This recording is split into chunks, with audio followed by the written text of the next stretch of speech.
தற்கொலைகளை ஏற்படுத்தும் கிரக நிலைகள். இப்பொழுது அதிகமாக தற்கொலைகள் எல்லா நாடுகளிலும் ஏற்படுகின்றது. இது ஒரு கவலைக்குரிய விடயமாக இருக்கின்றது. இவ்வாறான நிகழ்வுகளின் மூலம் ஒரு குடும்பமோ ஒரு சமுதாயமோ பாதிக்கப்படும் போது மேலும் கவலைக்குரிய விடயமாக இருக்கின்றது. இவ்வாறான மனநிலைகள் இவ்வாறான கிரக சேர்க்கைகள் மூலம் இடம்பெறுகின்றது என நாம் ஆராய்ந்தால் ராகு, சனி, செவ்வாய் எனும் ஏதாவது ஒரு கிரகமோ அல்லது இவற்றின் கூட்டு விளைவோ லக்கினம் 5ஆம் இடம், 6ஆம் இடம், 8ஆம் இடம், 12ஆம் இடங்களில் இருந்தால் இவ்வாறான மனநிலைகள் ஏற்படும். அதாவது இப்பாவங்களில் 6, 8, 12 பாவங்கள் தொடர்புபட்டிருந்தால் இந்நிலை ஏற்படும். லக்கினம் என்பது ஜாதகரை குறிக்கும். 5ஆம் பாவம் என்பது மனதை குறிக்கும். இம்மனம் கெட்டிருந்தால் அவ்வமனம் தற்கொலைகளை தூண்டும். 5ஆம் பாவத்துக்கு ஒரு புறம், அதாவது 4ஆம் வீட்டில் சனி, செவ்வாய்,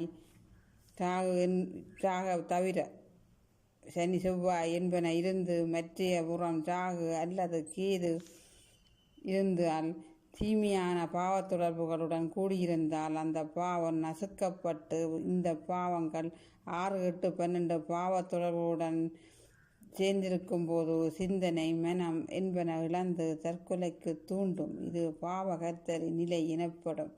அதாவது ராகு அல்லது கேது என்பவர் பின்புறமாக ரிவர்ஸிலேயே பயணம் செய்வார். மற்ற கிரகங்கள் நேர்கதையிலே செல்லும். அப்பொழுது 5ஆம் பாவம் நசுக்கப்பட்டு இவ்வாறான மனநிலைக்கு உட்படுவர்.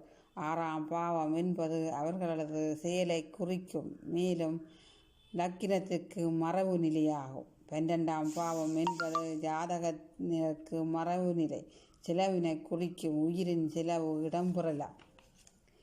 இன்றைய வீடியோவில் டிப்ஸாக தேங்காய் வியாபாரிகள், அதாவது தேங்காய்களை வாங்கி விற்பவர்கள், அவர்களுக்குரிய தொழில் முன்னேற்றத்துக்குரிய விடயமாக திங்கட்கிழமையிலிருந்து நெல்லை ஊற வைத்த தண்ணீரை மருத மரத்திற்கு ஊற்றி வர வேண்டும். முதல் நாளை ஞாயிற்றுக்கிழமையை நெல்லை ஊற வைத்து அந்த நீரை மருத மரத்துக்கு ஊற்றி வர வேண்டும். அப்பொழுது இவ்வாறான செயல்களை செய்யும் பொழுது அவர்களது தொழில் மிக உன்னத நிலையினை அடையலாம். நீங்களும் உங்கள் பலாபலங்களை அறிந்து கொள்ள எம்முடன் தொடர்பு கொள்ள இந்த எண்ணிற்கு அழையுங்கள்.